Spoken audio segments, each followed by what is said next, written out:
I don't think my brother ever actually saw me. Not really. Not the way you see someone when you're paying attention, when you notice the small things, the way they hold their coffee cup, the way they go quiet before saying something important. He looked at me plenty. He just never saw anything worth remembering. That's the thing about being the quiet one in a loud family. You become furniture. You become the person who shows up, sits in the corner, nods at the right times, and leaves without anyone noticing you're gone. And after a while, you stop correcting them. You stop saying, actually, that's not right, or that's not who I am. You just let them have their version of you, because arguing about it costs more than it's worth. My brother's name is Derek. He's 3 years older than me, broad-shouldered, the kind of man who takes up space in a room without trying. He married a woman named Priscilla 8 years ago. She has the kind of smile that doesn't reach her eyes and the kind of laugh that arrives exactly when it's supposed to and not a second before. Together, they are the family's golden couple. Together, they are what my mother points to when she wants to demonstrate that she raised her children right. I am the other one. My name is Joelle. I'm 31 years old. I have a 1-bedroom apartment 20 minutes outside the city, a car with a cracked side mirror I keep meaning to get fixed, and a job my family describes as government accounting when anyone asks at dinner parties because it's easier than explaining the truth. I've been fine with that. For a long time, I was genuinely, completely fine with that.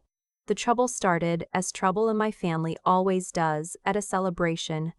My father's 60th birthday. My mother had been planning it for 4 months.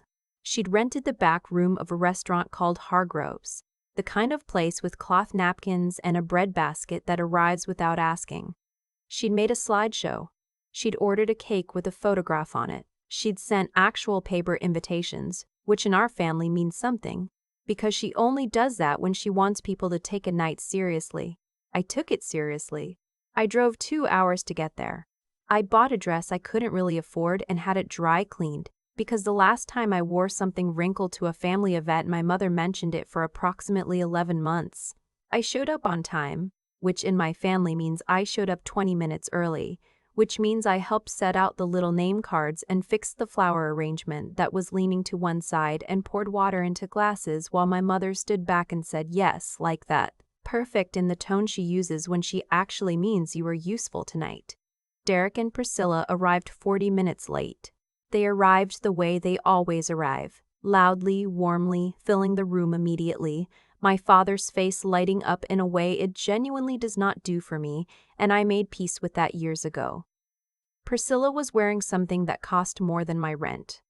Derek had gotten the haircut and he looked good. He always looks good, and he hugged my father and said 60 years young old man, and everyone laughed. I stood near the window with a glass of sparkling water. Dinner was fine. It was the kind of fine that requires effort to maintain, where you choose your words carefully and chew thoroughly and compliment the food because it genuinely is good and because it gives you something to say. My uncle talked about his knee surgery. My aunt talked about their recent trip to Portugal. Priscilla talked about the renovation they were doing on the house, new kitchen, custom cabinets, a contractor who was a genius but impossible to schedule. At some point she turned to me. "And what about you, Joelle? Anything new?" It wasn't a real question. I've known Priscilla long enough to know when she's asking something because she wants an answer and when she's asking something to demonstrate that she asked. This was the second kind. She was already turning back toward her wine glass. "Not much," I said. She nodded like I'd confirmed something she already knew. Derek, across the table, didn't even look up. Here is something that has been true for most of my adult life. I do not discuss my work at family events. This is a choice I made deliberately about 4 years ago when I realized that explaining what I actually do requires about 20 minutes of context building and still results in people nodding politely and changing the subject to Derek's promotion. So I stopped. I let them have government accounting. I let them picture me in a beige office somewhere, entering numbers into spreadsheets, going home at 5, feeding a cat. I don't have a cat, but I let them picture it. What I actually do is work for the Financial Crimes Enforcement Network, FinCCN. We sit under the Treasury Department and our job is to identify, trace, and build cases around the movement of money that shouldn't be moving the way it's moving. Shell companies, wire fraud, sanctions violations, the kind of financial architecture people build when they're trying to make something disappear. I've been there 6 years. I've worked cases that ended in federal indictments. I've sat in rooms with FBI coordinators and DOJ prosecutors and people whose titles I'm not permitted to repeat in casual conversation. I am, by any reasonable measure, reasonably good at what I do. My family thinks I proofread government spreadsheets. I was fine with that. I was fine with all of it right up until dessert. My mother brought out the cake. The photograph on it was of my father at 30, standing in front of the first house he and my mother owned, looking young and proud and slightly blurry the way old photos are. Everyone said, "Oh, and look at that," and my father pretended to be embarrassed. Derek stood up and gave a toast that was genuinely good. He has a gift for that, for finding the right words in front of an audience, for making a room feel warm. And I raised my glass along with everyone else, and meant it because I do love my father. I love him simply and without complication in a way that I don't always manage with the rest of them. Then Derek sat down. And something shifted. I don't know exactly how it started. The conversation turned, the way it sometimes does at family dinners, to money, to houses, to the cost of things. My aunt mentioned that her neighbor's kid had just bought a place in the city, and wasn't that extraordinary for someone that age? And Priscilla agreed, yes, extraordinary. Real estate now was something else entirely. And somehow, the way these things happen by accumulated small turns, somehow it arrived at me. You should think about property, my mother said to me specifically, in the tone she uses when she's been thinking about something for a while. You have savings, Joelle. It's sitting there. You could at least be doing something with it. I'm doing fine, I said. She's doing fine, Derek repeated, not unkindly but not kindly either, with the slight emphasis that meant fine the way fine means not actually fine, just not bad enough to complain about. He reached for the breadbasket. Joelle's always doing fine. I genuinely am, I said. It's not about what's enough, my mother continued. She had the look she gets when she's decided to have a conversation whether or not you want to have it. You're 31. You should be building something. Derek and Priscilla are building. You could at least, she could come to us, Priscilla said. I looked at her. We've talked about this, she said to Derek, and then to me, sweetly, we've thought about it. If you want to invest what you have, we could put it toward the next property. Derek's looking at a building in Carver Heights. It would be a good return for you, and it helps us move faster. It's a family thing. There was a silence. It was the kind of silence that has a shape to it. I could feel my father looking at his plate. I could feel my aunt deciding whether to pour more wine. I'm not interested in that, I said. Carefully, quietly. It's just an idea, Priscilla said. Still sweet. Still the smile. We thought you'd want to be part of something. I'm good, I said. You're too cautious, Derek said. Not mean exactly, but certain. The way he says everything, like the conclusion was already reached before the conversation started and we're just walking through the explanation. You've always been like that. You hold on to everything. You've always been like that. You hold on to everything. You don't build. Dad built. I build. He gestured vaguely, you maintain. I looked at my brother. I thought about 6 years of case files. I thought about a particular afternoon in a conference room when I sat across from a federal prosecutor and walked her through 18 months of financial reconstruction, and she said this is exceptional work and meant it. I thought about the commendation I have in a frame in my apartment that I've never mentioned to anyone in this family. I said nothing. I picked up my fork. I ate cake. Priscilla had turned back to my mother, already moving on. Something about the kitchen renovation again, the backsplash tile that finally came in. Derek was nodding. My father was quiet in the particular way he gets when something is happening at the table that he doesn't know how to stop and has stopped trying to stop. My mother caught my eye once, briefly, and in it I could see something. Not an apology, exactly, but an acknowledgement, small and quickly gone, that she knew what had just happened. She looked away. I drove home that night with the window down even though it was cold. I did not cry, which I mention only because I used to. There was a long period, my mid-20s, the early years of the job, when I was still learning what it meant to live in two separate worlds simultaneously, when I would have cried on that drive home. Now I didn't. I just felt something flat and steady, the particular tiredness that comes not from the work but from the pretending. I let it go. I went to work Monday morning. I had a case. This is the part where I need to explain something about how financial crimes investigations work, because it matters for what happened next. We don't go looking for individual people, usually. We go looking for patterns. Money moves in patterns. It flows along paths that reflect decisions. Who controls what? Who needs what hidden? Who is taking a percentage of what they're not supposed to be touching? When you know what you're looking at, you can see the architecture underneath the transaction, the way you can see the frame of a house under construction. It's not glamorous. It's a lot of database work. It's a lot of hours staring at numbers until they stop looking like numbers and start looking like behavior. The case I was working was a mid-sized commercial real estate operation with federal contracting ties. A management company with several LLCs underneath it, moving money in a rotation that didn't make sense for its declared income. Government contracts being overpaid, subcontractors who existed on paper only. It was a wire fraud and false claims case, 18 months into investigation, and we were getting close to the point where we'd have enough to take to DOJ for a formal charging recommendation. The name of the primary entity was Carver Heights Capital Group. I stared at that name on my screen for a long time. I stared at it the way you stare at something when your brain is trying to make you understand something your gut already understood 3 seconds ago. Then I went to my supervisor's office and I closed the door and I said I need to flag a potential conflict. Her name is Superintendent Whitmore, late 50s, sharp, the kind of woman who has heard everything and responds to most of it with a single raised eyebrow. She listened to me for 4 minutes. She asked 3 questions. Then she was quiet for a moment. You've had no contact with the targets regarding the investigation? None. I didn't know they were involved until this morning. You've disclosed voluntarily and immediately. Yes? She looked at me. You're still lead on this. The personal connection is peripheral, and you flagged it correctly. But I want you aware, when this goes to action phase, your name is on the work. Everything that's been built. I understand. Go back to your desk, Joel. I went back to my desk. I opened the files again. I did my job. What I found over the next 3 weeks was meticulous.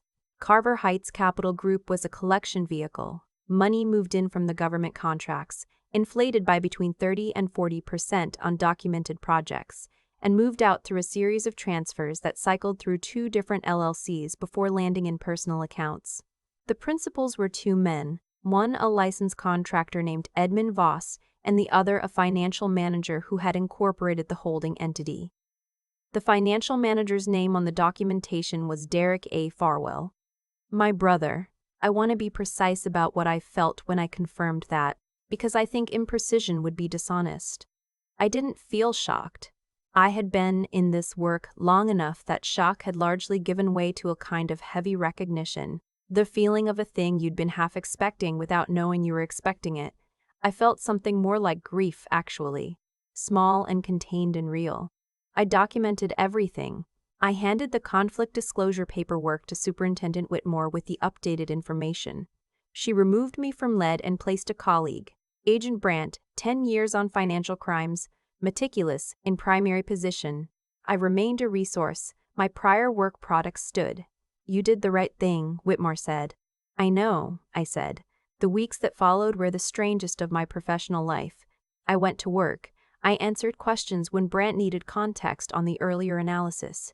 I sat in one coordination meeting where I was required to brief an FBI liaison on the case architecture, and I was professional and thorough. And I did not once let my face do anything it wasn't supposed to do. I went home. I cooked dinner. I called my father once a week the way I always do, and I talked about nothing in particular, and I listened to him talk about the garden and the neighbor's new fence, and I did not say what I was carrying. My mother called once to tell me that Derek and Priscilla were throwing a dinner party and would I come. I said I had work. She said I always had work. I said I know. I'm sorry. She said Priscilla had been asking about the investment conversation and wanted to revisit it. I said that wouldn't be necessary. My mother made the noise she makes when she's decided not to push further and then pushed further anyway, and I listened, and I said I love you. I'll talk to you soon, and I hung up. The action phase was set for a Thursday. I wasn't there. I was at my desk as I was supposed to be doing other work. Brant led it. The arrest warrants had been coordinated with the U.S. Marshals. It was clean. That's the word he used when he called me. And clean in our context means exactly what it sounds like. Meaning no complications. Meaning no one ran. Meaning no one did anything that required additional response.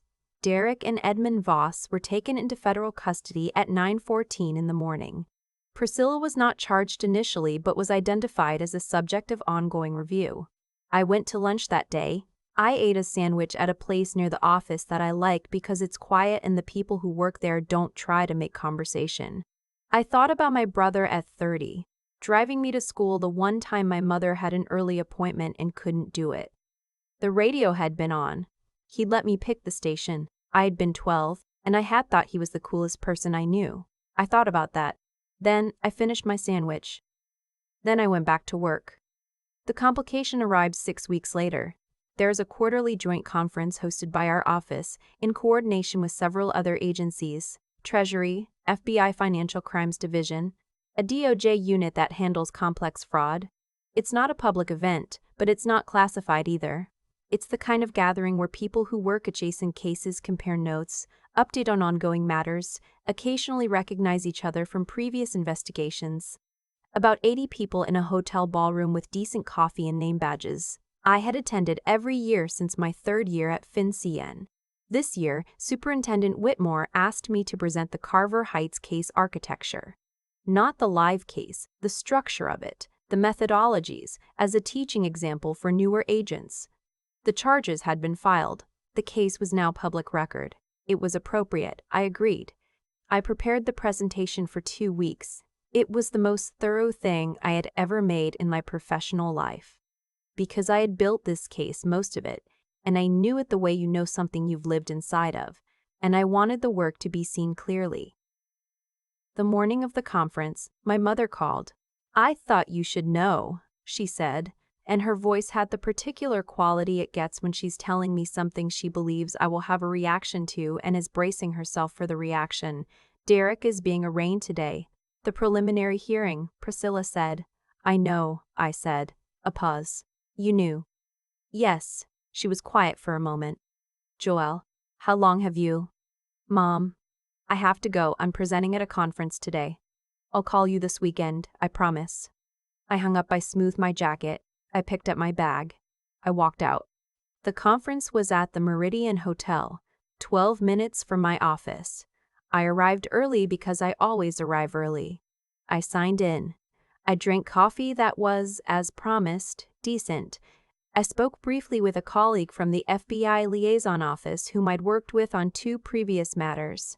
I looked at the name badges of people I didn't recognize.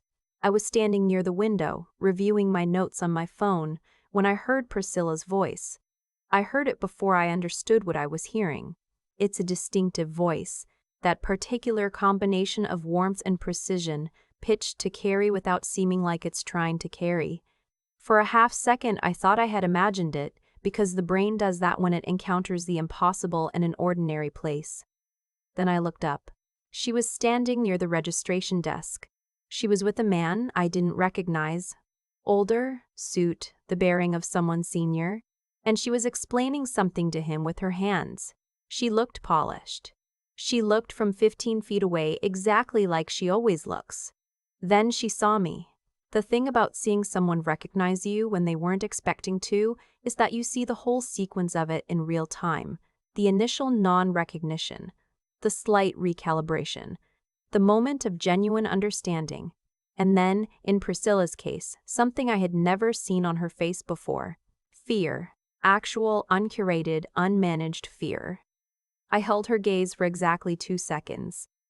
Then I looked back down at my phone. I learned later, from Brandt, who was also present and who has the institutional awareness to track these things, that Priscilla was there because her attorney had requested a meeting with a DOJ representative regarding her cooperation status. It was a procedural thing, a preliminary step, and it had been scheduled through proper channels.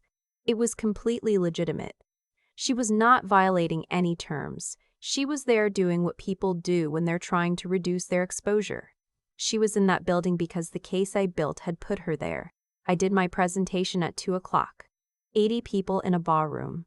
I stood at the front with a clicker in my hand, and I walked through 18 months of financial architecture clearly and completely, and with the kind of controlled confidence that I have had to practice, genuinely practice, over years, because I was not born comfortable in front of rooms. I learned it, the way I've learned most things that matter. When I finished, Superintendent Whitmore asked if there were questions. There were several. I answered them. One of the senior FBI coordinators, a man named Agent Colville, whom I had met once before at a much smaller meeting, said something afterward that I wrote down that evening because I wanted to remember it. He said, "The structural analysis on this case is the clearest forensic financial work I've seen documented at this scale. Whoever built the foundation of this did serious work." Whitmore said, "She's standing right there." He looked at me. I gave him a very small nod, the kind that means thank you and I know, and I'm trying not to make a bigger moment of this than it needs to be, all simultaneously. After the session ended and people were collecting their things and the coffee station was being restocked, Priscilla approached me. She looked different up close than she had from across the room. Smaller somehow. The smile was not present. "Joelle," she said. "Priscilla." She looked at me for a moment. I think she had come over with something prepared, some version of an approach, an angle, the way she approaches everything, and I think standing in front of me had dissolved it. She said, finally, "Did you know, when we were at dinner, when we asked you about the investment, I thought about it. I thought about being honest." "No," I said. "I found out after." She absorbed that. "And when you found out, you." "I flagged it to my supervisor and recused myself from primary," I said. "I followed protocol." She said nothing. "I didn't build the case against Derek, Priscilla. I built the case against the fraud. Derek was in it. That's a distinction that matters to me, even if it doesn't change anything for you." She looked at me for a long time. She looked like she was deciding something and couldn't decide it. "The family," she started. "I know," I said. "I know what this means for the family." She left. She walked out of the ballroom with her attorney, who had been standing at a respectful distance and who stepped in smoothly when she turned toward the exit, and the door closed behind them and the sound of the ballroom filled back in. Voices, chairs, the rattle of a coffee urn. I stood there for a moment. Then I picked up my bag and my binder and I walked out into the hallway and I took the elevator down to the lobby and I pushed through the revolving door and I was outside. The day was clear and cold and the light was strong and I stood on the sidewalk for a minute with my face tilted up toward it, the way you do sometimes when you just need to feel something straightforward. My phone buzzed. My father. I looked at his name on the screen. I answered, "Dad, Joelle." His voice was different. He knew, or he knew some of it, or he knew enough. "Can you come this weekend?" "Yes," I said, "I can come." "Just you and me. Your mother's going to her sister's." "Okay." He was quiet for a moment. Then he said, "I don't understand most of what's happened. I want you to know I'm not asking you to explain it. I just..." He stopped. "Try it again. I want to see you." "I'll be there Saturday," I said. "I'll bring the good coffee." He made a sound that was almost a laugh. "You always bring the good coffee." "Yeah," I said. "I do." I hung up. I started walking back toward the office. The sidewalk was busy. Midday, the city moving around me the way it does, indifferent and constant and, in that particular moment, genuinely comforting. I have been in this work long enough to understand something that took me a while to learn. The work is not about being seen.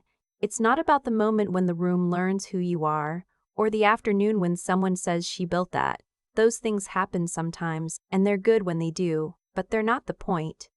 The point is the work itself. The 18 months of files, The 3 a.m. when you finally see the pattern, the slow, careful building of something true from something that was designed to be invisible. You do it because it matters. You do it even when no one knows you're doing it. Even your own family. Especially your own family. I'm not angry at Derek in the clean, simple way that would be easier to carry. It's more complicated than that, and I've decided to let it be complicated instead of flattening it into something more manageable. He made choices. They were serious choices, and they had consequences. And those consequences were not manufactured by me, they were manufactured by him, and the distinction matters. He called me once, from a number I didn't recognize, about 3 weeks after the arrest. I let it go to voicemail. He said, "Joelle, it's me, And then there was a long pause, the kind of pause that's not empty but full. And then he said, "I didn't know you did what you do," and then he hung up. I've listened to it twice. I'll probably listen to it again. My mother still calls every week. We talk about the garden. We talk about the neighbor's fence. Last week, she told me the dry cleaner near her house had closed after 30 years, and she was genuinely sad about it, the way she gets sad about small losses in the neighborhood, and I was sad too, a little, listening to her talk about it. She hasn't asked me again about the case. She hasn't asked me about what I do exactly. I think she's getting ready to, and I think when she does, I'll tell her, and I think she'll be surprised in a way that has more sadness in it than pride, at least at first. I'm okay with that. I've had time to be okay with things. My apartment is the same. The side mirror still needs fixing. I have a case on my desk. Something new, different pattern, different architecture, the slow beginning of understanding something that hasn't finished revealing itself yet. I go in early. I stay late when it's useful and leave on time when it isn't. I bring my own coffee. Some mornings, driving in, the light comes through the windshield at the angle that makes everything look briefly like it's made of gold. The highway, the other cars, the exits ticking past, and I think about something Agent Colville said at the conference. When a younger agent asked him how you build a case that sticks, and he said you build it like no one's ever going to see it. You build it like it only has to be true. That's what I've always done. Nobody knew. That was fine. That was always fine. I built it anyway. I've thought a lot about what actually happened. Not the legal part, not the charges or the arraignment or the coordination calls with Brandt, but the human part. The part that doesn't fit neatly into a case file. Derek didn't become someone who commits fraud because he was born that way. He became it gradually, through a series of decisions that each probably felt small at the time. That's the thing nobody tells you about the cases I work. The people at the center of them rarely think of themselves as criminals. They think of themselves as people who found a smarter way, a faster path, a workaround that everyone else was just too cautious to take. They rationalize, they adjust. And then one morning the numbers don't lie anymore and there's nowhere left to go. I don't say that to excuse him. I say it because understanding how something happens is different from forgiving it, and I've learned to hold both at once. What I keep coming back to is this, the dinner table moment. When Priscilla asked me to put my savings into Carver Heights, was not malicious in the way I might have once imagined. I don't think she sat across from me calculating. I think she genuinely believed the version of me that the family had agreed on. The quiet one. The background one. The woman who maintains rather than builds. And she thought she was doing me a favor. She thought she was pulling me into something real. That's the part that took me longest to sit with. Being underestimated by someone who means well is its own particular thing. It doesn't burn the same way cruelty does. It's quieter and it goes deeper. But here is what I know about the years I spent building cases while my family pictured me entering numbers in a beige office. That work made me who I am. Not the recognition of it. Not the afternoon when Superintendent Whitmore said she's standing right there. The work itself. The 3 a.m. hours. The wrong turns and the retracing. The discipline of staying inside the facts when the facts were hard. You cannot fake that. You cannot shortcut it. And nobody can take it from you. Not a dismissive comment at a birthday dinner. Not a family that never thought to ask. I think about Joelle at 25. First year on the job, completely lost in her first complex case. Going home every night feeling like she was failing. She wasn't failing. She was learning. But she didn't know that yet. And nobody around her knew enough to tell her. She just kept showing up. That's the whole thing, actually. That's the entire philosophy, if you can call it that. You keep showing up. You do the work when it's invisible. You build it like it only has to be true. Derek left a voicemail once after the arrest. He said he didn't know what I did. I believe him. And I think that's worth something. Not as an excuse, but as a reminder that the people closest to us are sometimes the last to see us clearly. That's not always their fault. Sometimes we protect them from knowing us. Sometimes we protect them from knowing us. Sometimes we protect ourselves from being known. I've started to let that change. Slowly. On my own terms. My father knows now, most of it. He asked good questions. He listened the way he listens to things he can't quite believe but doesn't want to dismiss. At the end he said, "I wish I'd known sooner," and I said I know, and we sat with that for a while, and it was okay. It was genuinely okay. That's where I am. That's where the story ends, for now. Not in a ballroom, not in a case file, but in my father's kitchen on a Saturday morning with decent coffee and the neighbor's fence visible through the window and the slow, ordinary work of being known by the people who matter. It's enough. It's more than enough.